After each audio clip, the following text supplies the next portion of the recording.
Don't blink, it's your blink. Welcome to the show. Because you well, please having a wonderful day on this 11th January 2025. We're playing Tokyo Go Break the Chains. We're eating delicious sandwich, which is cheese and bread. And today we're talking about a special movie. Talking about a movie called The Interview. The most of you guys remember the movie. Most of you guys know the story behind the movie. Most of you guys know the movie. So here's a movie for people that don't.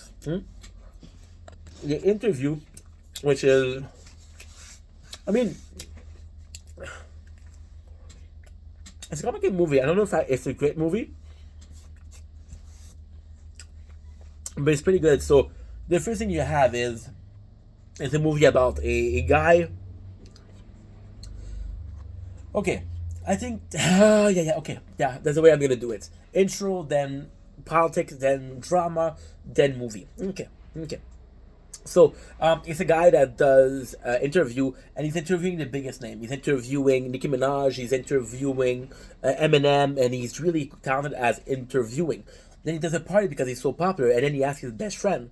And his best friend said, "I want to do something that's more up to us, that is more important, that has more value than just interviewing superstar." So now the guy is like, "Okay, you know what? Fuck it. I'm gonna help you out. I'm gonna help you out." They decided to have the first interview. It is Kim Jong Un, which is once again the leader of North Korea. Now, that's the whole movie.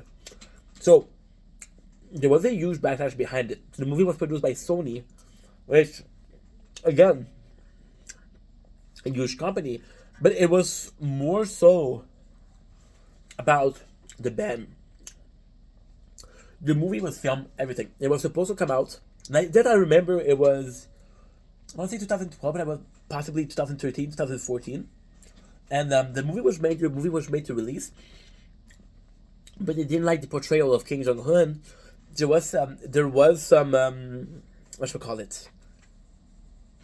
There was a lot of people that blackmailed the movie. Not blackmail, but they were saying, "Hey, if you publish that movie, there's gonna be consequences." Some political parties, some people that have a lot of power, and it was a huge deal because it was, holy shit, this is a movie, it's a media, it's supposed to be satirical, it's supposed to be satire. And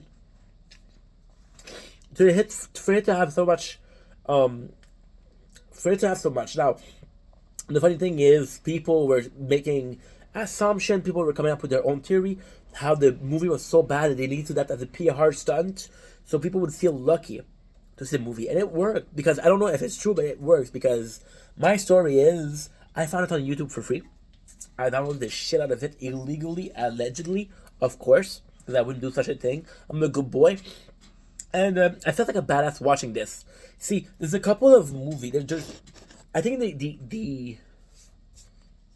debate is still up for today. There's a lot of movies that are censored. There's a lot of movies that are taken out of what should we call it? Out of the public domain. That way, people don't read it. Even Mein Kampf. Mein Kampf is the autobiography of Adolf. It's taken out of books. But a lot of people, they think that, a lot of people that have read the books, after reading the book, they think that he was a puppet, right? So by taking away this knowledge of he was a puppet, you're making him a bigger deal than it is. We're gonna go way far. We're gonna go with also Voldemort, which is in Harry Potter, right? And people that are not saying his name, they're bringing the fear because they don't know what happened. It's a constant fear. So with the movie, talking about a dictatorship in North Korea, that's what's going on, right? By talking about it, by making a funny story about it, and it's kind of crazy because it was a story, but there was some point that were legit. Now there's a lot of people that have escaped North Korea and tell the story. You know what I mean? And it's something. The movie in itself, when you think about it, is a huge political statement. It's like, this is not normal. We're gonna make fun of it, right? It's like, where can humor go? How far is too far, but they didn't go far at all.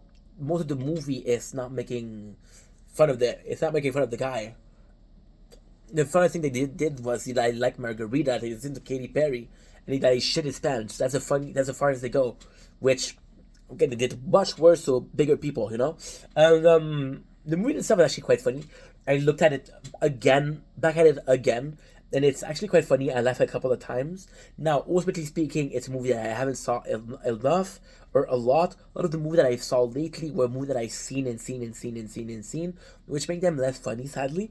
The interview is managing to be funny, right? The interview, it's more so the behind the scene that I like. So, for example, there's constantly a reference to Frodo Baggins, which is Sam and Frodo. So the character of James Franco with the interviewer plays Frodo, and Sam is the guy behind the scenes, Seth Rogen, right? And it kind of nice because there's so many ways to interpret that, right? It's just a funny thing. It's like they're nerds. They have these fucked up things. However, it's so beautiful because the on top of the table, dishes are amazing, but below the table, dishes are better. The fact that if you don't know Sam and Frodo's story, right, that's not as good as, but if you know it, it's really good. So, for example, the fact that Smeagol or Gollum was the one who came in between Sam and Frodo, in the sense of the movie, the quote unquote Gollum is the King Jong Un because he comes in between and he comes to manipulate and lies, right? Like, holy shit, this guy is fucking Gollum, right? And at the very end, there's so many good scenes. There's so many good parallels to Lord of the Ring, right? So, for example, it's when you know the two movies, it makes sense. So, for example, at the beginning of the movie, right, they're saying, hey, we have a lot of food, right? And it's fake food. So if you look at Lord of the Ring, they have a lot of food. They have a lot of elf bread, and the elf breads are bread that's going to take care of them, right? It's not delicious, but they take care of them. And in the movie, we realize that the food is not real. So the guy, which is again the interviewer, which is James Franco, gets mad at the King Jong Un. It's like, yo, you fucking lied to me, dude. And then he realized that Seth Rogen was right. Now, in the movie, what happened is Gollum actually take the bread and destroy it, right? Then he blames Sam. But then when Sam realized that Gollum did lie, he goes back to help Frodo, you know? So, very similar. There's also the what should we call it, the culture there, the fact that people assassinate, the culture that even if somebody was to replace him, would it be good, would it be better, would it be worse, it's not clear, you know. It's a whole culture that has to change. Also the fact that you're taking dumb people to do important shit, which is always funny. It's a really good movie. It's a really good movie. Now, it's a good movie.